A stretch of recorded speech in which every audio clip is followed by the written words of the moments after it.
tahun 656 Hijriah, Abbasiyah terpaksa menutup kejayaannya setelah berdiri selama 6 abad.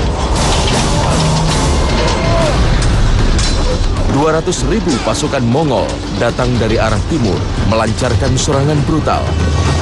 Tanpa kenal belas kasihan, mereka menghabisi seluruh muslimin di Baghdad. Lebih dari itu, mereka juga membakar dan menenggelamkan karya-karya peradaban Islam di Sungai Tigris, hingga air sungai menjadi hitam akibat lunturnya tinta pengetahuan.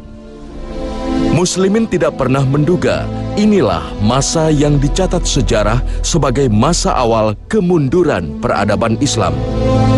Satu persatu, wilayah-wilayah muslimin ditaklukkan Mongol pimpinan Hulagu Khan. Kebuasan bangsa Mongol menjadi momok menakutkan bagi seluruh umat muslim saat itu.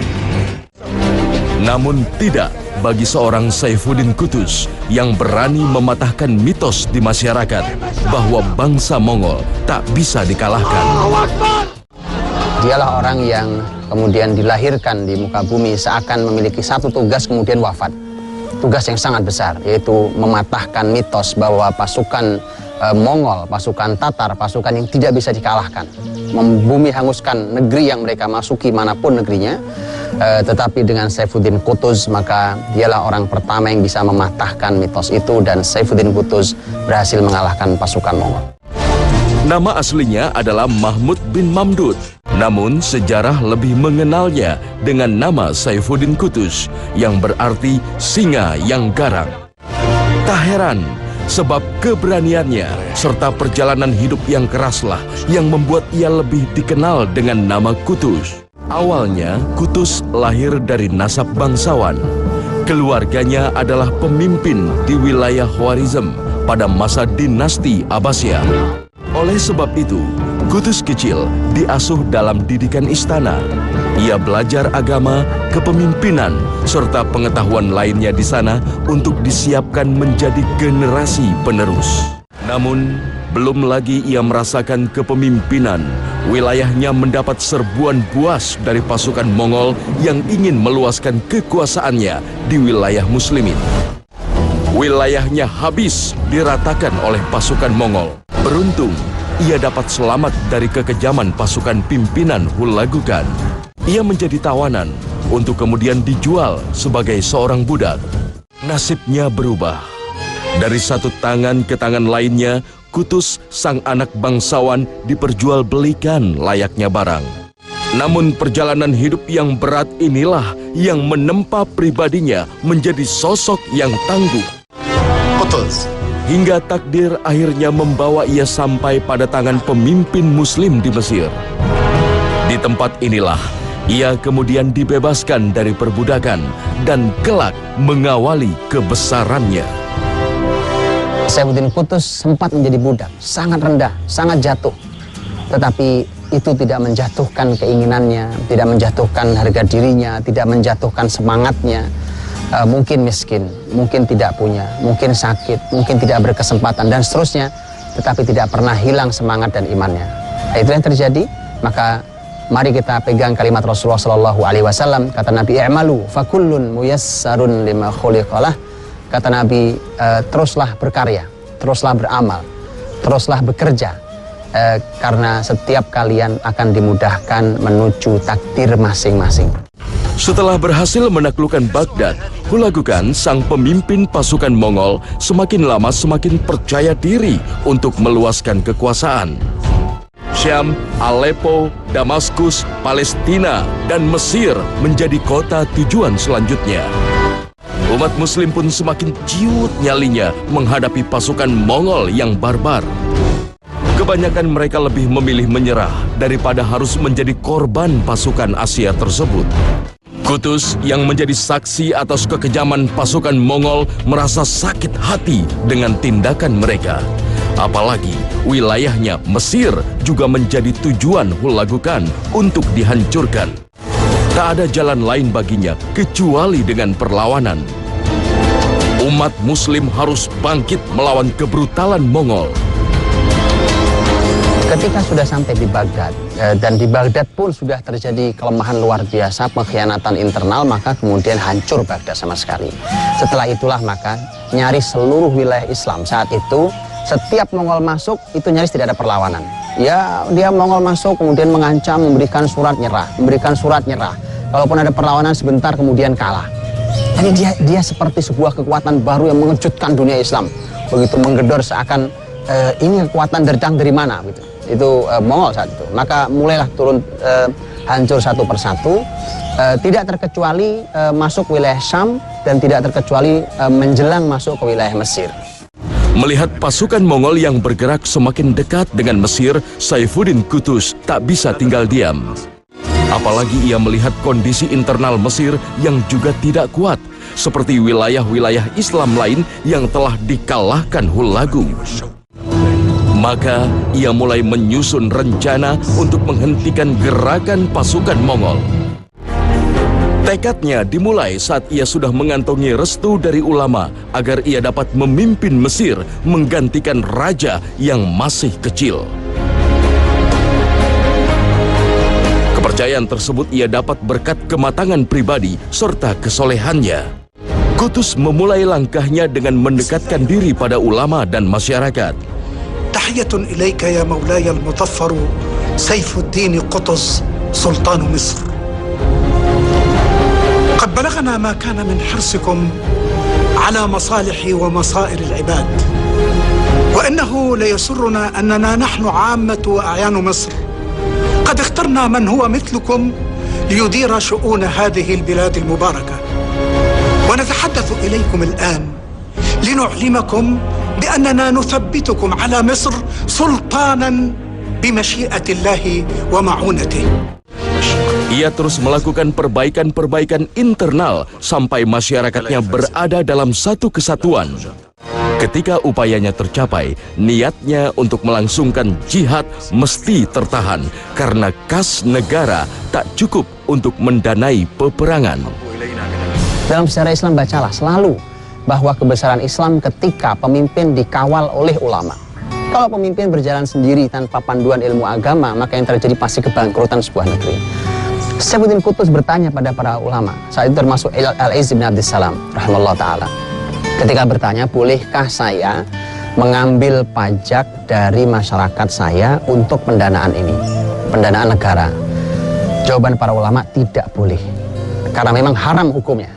Anda mengambil pajak haram hukumnya. Karena itu dalam Islam mengambil harta masyarakat dengan cara yang batil. Para ulama mengatakan kecuali. Kecuali pertama, negara tidak memiliki harta yang cukup untuk pembiayaan negara.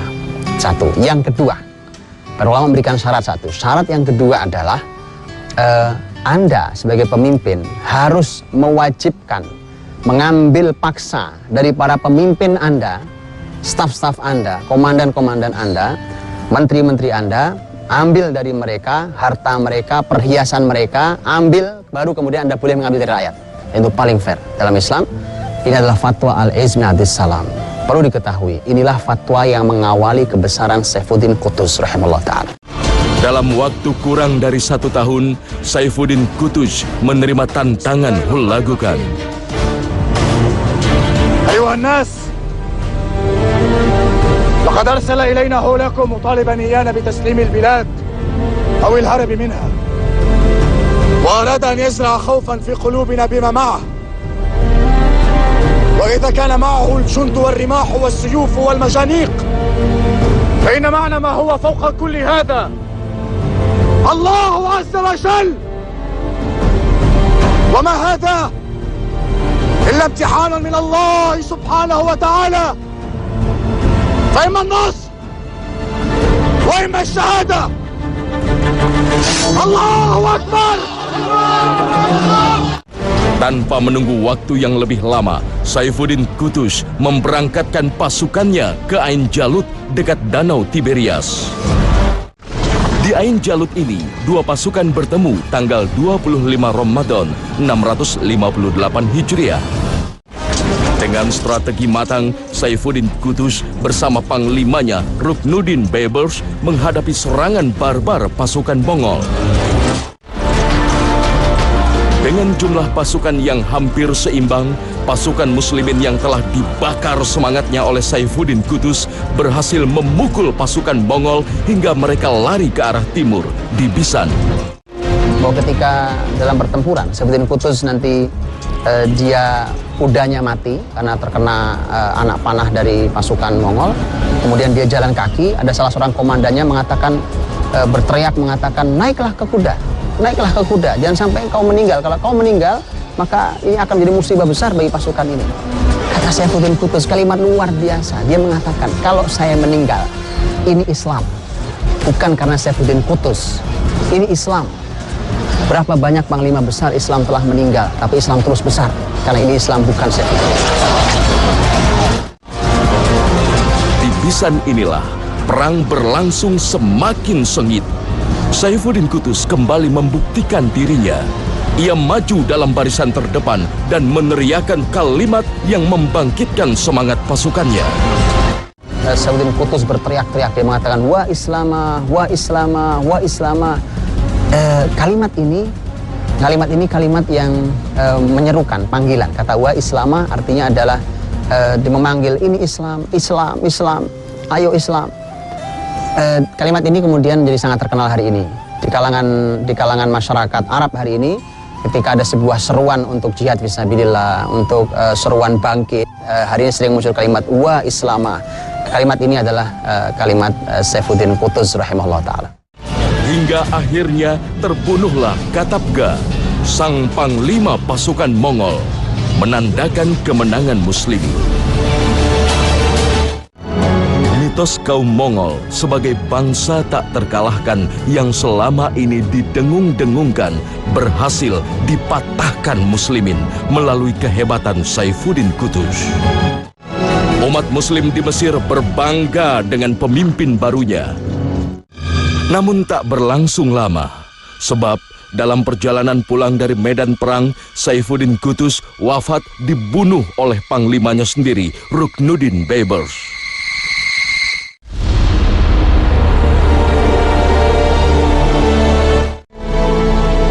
Lihat, sangat merupakan dosa besar, apalagi membunuh orang beriman, orang soleh seperti Saifuddin Qutuz.